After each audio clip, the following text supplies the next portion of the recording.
Halo semua, kembali lagi di channel Cara Fajar. Di video kali ini, kita bakal melanjutin pembahasan kita tentang PHP OOP, yaitu persiapan menggunakan framework. Dan di video kali ini, kita bakal melanjutin ke pembahasan inheritance. Nah, inheritance ini termasuk hal-hal yang penting di dalam OOP, dan kita wajib tahu. Soalnya kalau nggak tahu, takutnya pas nanti menggunakan framework dan ada inheritance, kita nggak ngerti apa maksudnya itu, ya kan? Jadi sebaiknya kita belajar dulu dasar dari inheritance di pembahasan PHP OOP ini. Oke, nggak usah berlama-lama, kita mulai tutorialnya sekarang. Sebelum penjelasan pakai codingan kayak biasa, kita ngebahas teorinya sedikit dulu ya. Jadi ini yang mau kita bahas, inheritance. Nah, apa sih inheritance itu? Jadi kalau diartikan secara kata aja, bisa dibilang inheritance itu pewarisan atau warisan. Nah, jadi kalau dibilang warisan pasti kita kebayang yang dikasih orang tua ke anaknya kan. Nah, jadi contohnya itu kayak begini. Yang diwarisin itu warna mata, warna rambut, bentuk rambut, dan lain-lain. Jadi intinya pewarisan itu dari parent atau dari orang tuanya dikasih ke anak-anaknya atau ke children-nya. Jadi kita sepakat inheritance atau pewarisan itu artinya ini. Yang intinya dari orang tua ngasih ke anak-anaknya. Contohnya yang tadi aku sebutin, warna mata, warna rambut, bentuk rambut, kayak begitu. Nah sekarang kalau kepada manusia contohnya yang tadi, sekarang gimana sih pada kelas yang ada di OOP? Inheritance itu apa yang ada di kelas? Nah, yang diwariskan itu pasti yang udah kita bahas, yaitu properti dan method. Jadi jadi parent kelas bisa mewariskan properti-properti yang ada pada dirinya ke kelas anak-anaknya atau ke children-nya. Nah, itu gimana sih? Contohnya mungkin bakal lebih jelas lagi nanti ya pas codingnya. Kayak biasa kita bakal pakai codingan biar lebih jelas. Nah, terus ketika properti dan metode-metode itu diwariskan dari parent ke children-nya, udah pasti child class bisa mempunyai properti yang ada pada parent-nya. Nah, selain mempunyai properti-properti dan metode yang ada di parent-nya, children class itu juga bisa punya properti dan metode sendiri. Jadi, selain dia memiliki properti dan metode yang ada pada pairnya, dia juga bisa punya properti dan metodenya sendiri. Nah, kayak begitu sedikit teorinya. Kita bakal ngejelasin lebih lanjut pakai codingan ya, supaya kita lebih clear lagi, lebih jelas lagi. Untuk membahas menggunakan codingan, aku mau nyontohin kayak begini. Kita bakal bikin 3 buah kelas, yaitu kelas orang sebagai parent-nya, kelas guru sebagai child dari orang, dan kelas murid yang merupakan child juga jadi orang. Jadi kelas orang ini punya children yang nama kelasnya guru dan murid. Guru ini bisa punya properti-properti yang ada di kelas orang, begitu juga dengan murid punya properti-properti yang ada di kelas orang. Nah, aku pengen bikin contoh case-nya kayak begini. Langsung aja kita buka Visual Studio Code kita, bikin folder dulu. Aku bakal kasih nama foldernya model, dan di model ini bikin kelas orang .php. Kayak biasa buka .php. Struktur bikin kelas biasa ya, pakai kelas, nama kelasnya adalah orang. Nah, kayak begini kita udah selesai bikin kelas orang. Jangan lupa kita harus pakai ada properti-propertinya ya, dan metode-metodenya. Jadi aku pengen kelas orang ini punya properti nama dan umur. Kayak begitu. Ingat penulisan properti di kelas kayak begini. Public $nama, $umur. Nah, aku mau singkat jadi satu baris kayak begini aja pakai tanda koma di sini.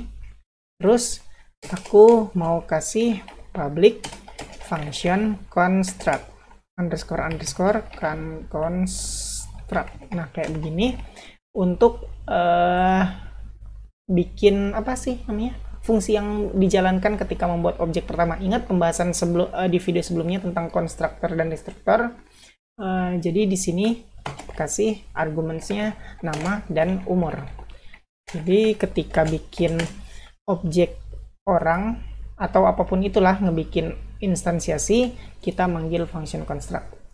Langsung aja di sini $dis nama diisi dari argumen nama, juga $dis umur diisi dengan argumen dari umur. Oke, kayak begini udah selesai. Sekarang kita bikin kelas children-nya, yaitu kelas guru dan kelas murid.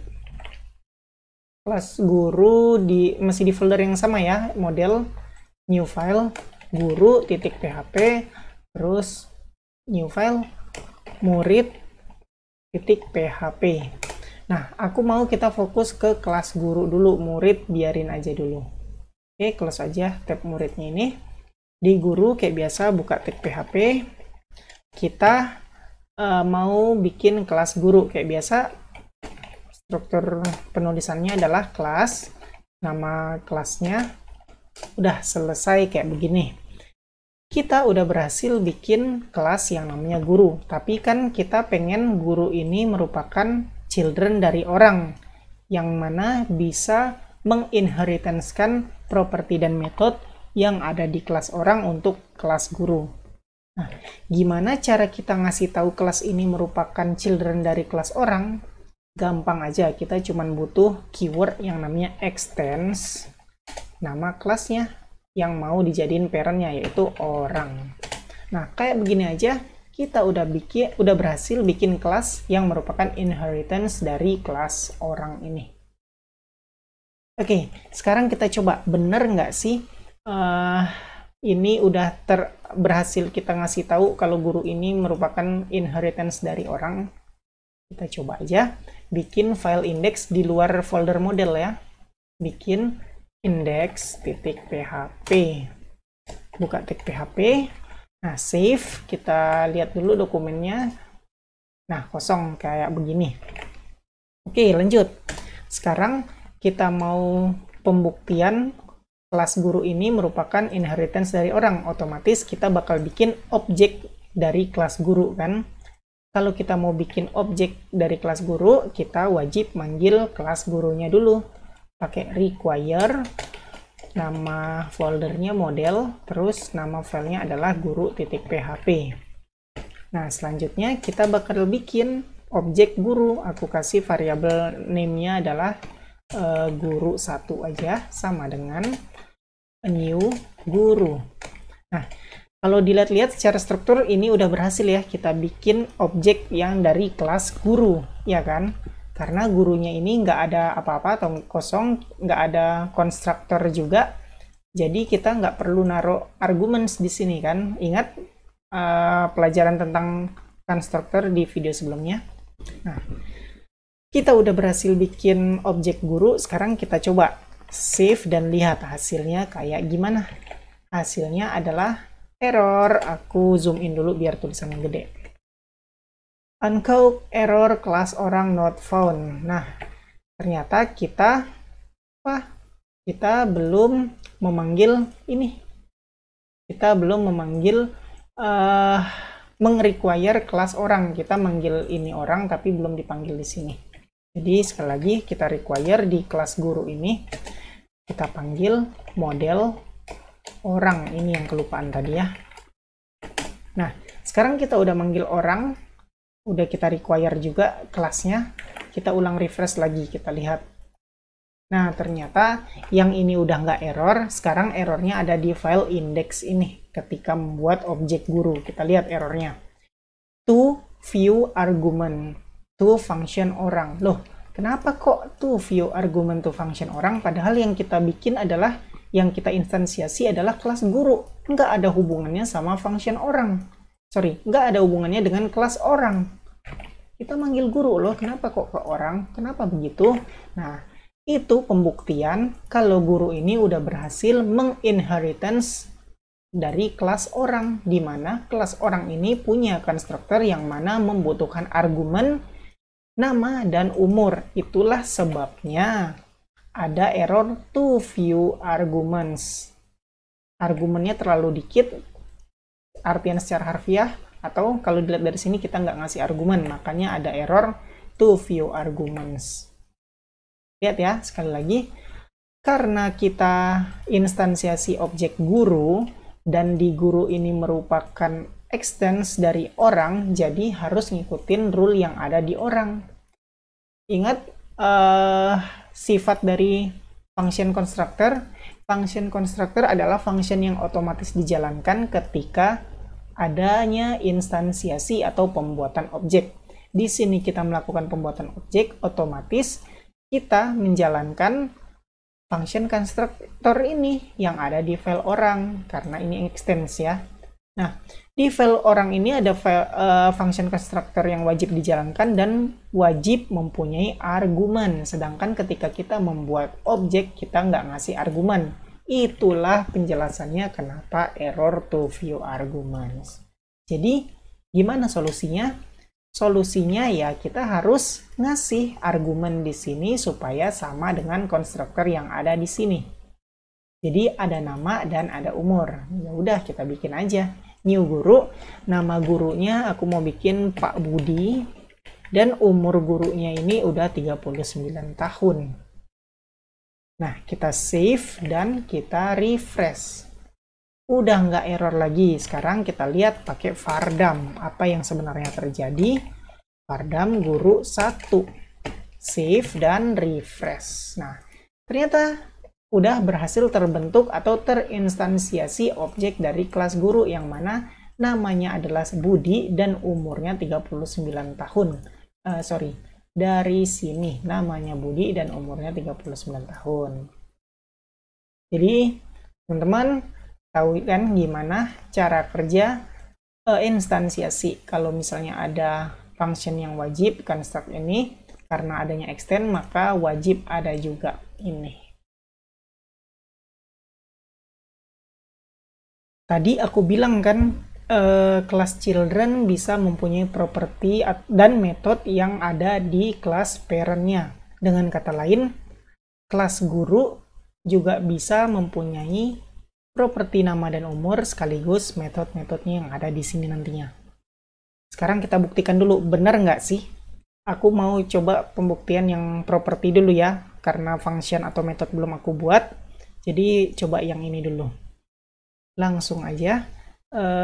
Ini vardam guru ini udah nggak perlu lagi. Cara ngakses properti, ingat ya teman-teman, gampang banget.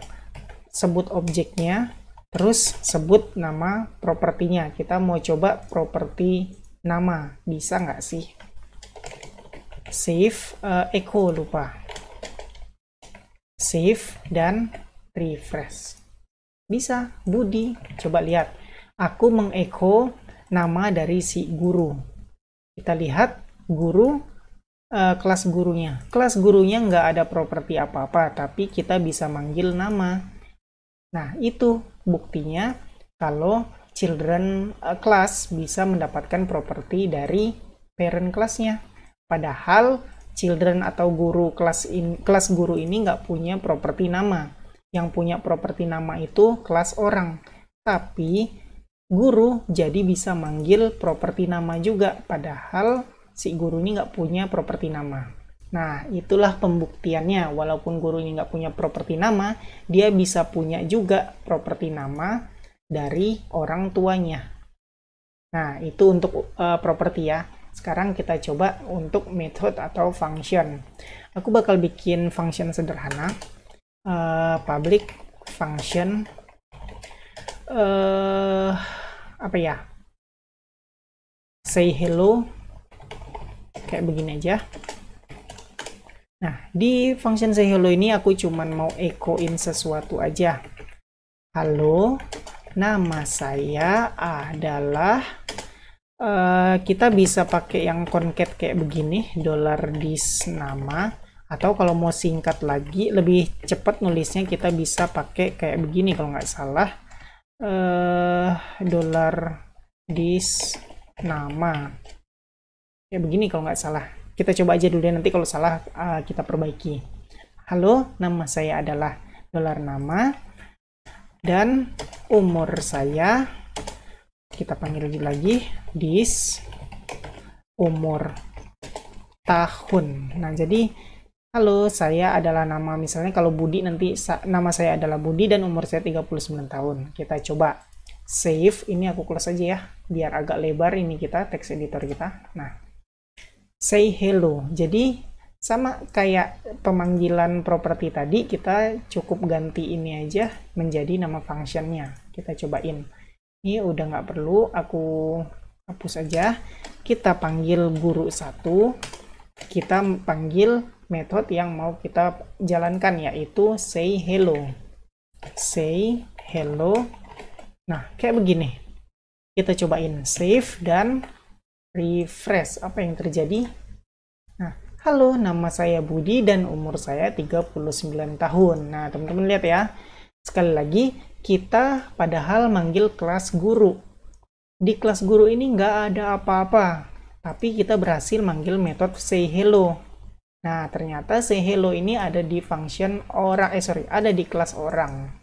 Jadi sekali lagi terbukti kalau inheritance itu bisa membuat kelas children bisa mendapatkan atau bisa mempunyai properti dan metode yang ada dari kelas ininya, kelas orang, kelas parentnya. Nah, yang kayak ini tadi ternyata juga works ya, nggak error nih, bisa nangkep Budi dan umurnya 39 tahun. Ini dia, Budi dan umurnya 39 tahun. Oke, jadi jelas ya teman-teman ya, ternyata terbukti kelas children bisa mempunyai properti dan metode dari kelas parentnya. Kelas children juga bisa punya properti dan kelas mereka sendiri, nggak cuman yang dibawa oleh orang tuanya. Nah, kita coba ya. Jadi aku mau bikin sebuah metode yang ada di kelas guru ini, yang bukan merupakan inheritance dari orang. Langsung aja, public function. Aku bikin nama functionnya ini aja, aktivitas guru. Di aktivitas guru, sederhana aja, aku mengecho sesuatu, yaitu saya mengajar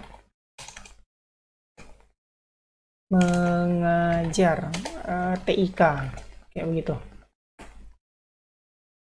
Oke, kita coba. Setelah kita bikin function ini, yang mana merupakan function sendiri, bukan bawaan, kita mau coba buktikan bener nggak sih kelas children itu bisa punya metode sendiri. Kita coba aja. Ini hapus say hello-nya, kita panggil function yang baru kita buat tadi, aktivitas guru. Aktivitas guru. Nah, kayak begini. Kita coba save dan refresh. Saya mengajar TIK. Benar. Ini dia, saya mengajar TIK. Jadi bisa disimpulkan ternyata benar, children class bisa mempunyai metode sendiri. Nggak harus semua yang nggak harus bawaan dari parentnya. Nah, kayak begitu ya. Jadi jelas benar adanya kalau kelas children itu bisa mempunyai metode sendiri. Buat teman-teman yang belum tahu, inheritance itu bisa mengoverride metode dari parentnya. Maksudnya gimana? Jadi maksudnya kayak begini. kita punya kelas parent namanya orang dan kelas children namanya guru. Nah, kalau teman-teman lihat di sini ada function say hello di kelas orang. Yang mana ketika kita bikin di sini guru say hello, save dan refresh, dia akan memanggil function say hello dari parentnya. Di sini kan childrennya nggak ada tuh say hello. Nah, gimana dengan override? Jadi override itu kita bisa apa ya istilah bahasa Indonesia override itu? Kayak begini aja deh. Aku bikin juga. Pokoknya override itu intinya udah ada metode yang namanya ini say hello di kelas parentnya. Di kelas childrennya kita bikin lagi public function say hello. Nah, yang terjadi adalah say hello ini nggak berlaku lagi. Yang berlaku adalah ketika dipanggil say hello di objek guru, yang dipanggil adalah say hello yang ini, yang ada di kelas guru, bukan lagi yang ada di kelas orang. Nah, itu istilahnya override. Jadi kalau misalnya ada di parent dan juga ada di children, yang dipakai adalah yang children. Nah, kayak begitu. Sorry aku bingung ngasih tahu secara arti katanya override itu apa. Jadi intinya kayak begitu.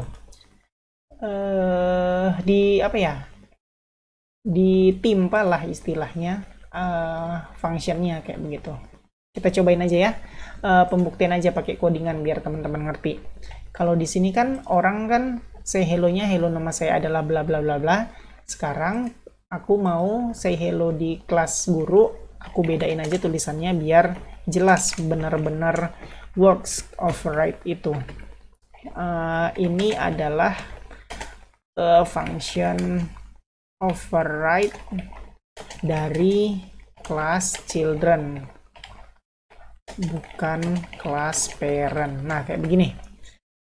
Coba lihat sebelum aku refresh, ketika kita panggil say hello dari objek guru, sebelum kita bikin ini ya, dia akan menuju function say hello ini sehingga mencetak ini. Sekarang kita coba setelah kita override dengan nama function yang sama say hello, kita coba panggil say hello lagi. Apa yang akan terjadi? Yang akan terjadi adalah refresh. Ini adalah function override dari kelas children, bukan kelas parent. Jadi ketika ada override itu dipanggil nama function yang sama antara kalau ada yang sama antara kelas dan antara parent dan childrennya, maka yang diutamain adalah yang childrennya karena udah ke override. Kayak begitu tentang override. Ini yang terakhir yang mau aku bahas di video ini, yaitu keyword final. Nah, apa itu keyword final? Keyword final adalah keyword yang membuat children nggak bisa mengoverride function dari parentnya. Nah, kalau yang tadi kan kita bahas ini, say hello ini mengoverride say hello yang ada di parentnya. Nah, dengan adanya keyword final, say hello ini yang ada di parent nggak bisa di-override say hello yang ada di children-nya. Kayak begitu. Kita coba ya. Sebelumnya kan hasilnya kalau kita override ini adalah function override dari kelas children, bukan kelas parent. Yang ini yang dijalanin. Sekarang kita coba kita kasih keyword final di sini. Ini sebenarnya bisa tulis di sini atau karena public ini tanpa kita tulis public pun function ini adalah sifatnya public, jadi aku hapus aja publicnya ya. Nah, kita tinggal tambah aja final function say hello, save, kita lihat hasilnya adalah refresh, maka muncul error cannot override final method orang say hello. Jadi nggak bisa override method say hello yang ada di kelas orang karena kita udah nambahin kelas final di sini. Nah, itu dia fungsi keyword final ya.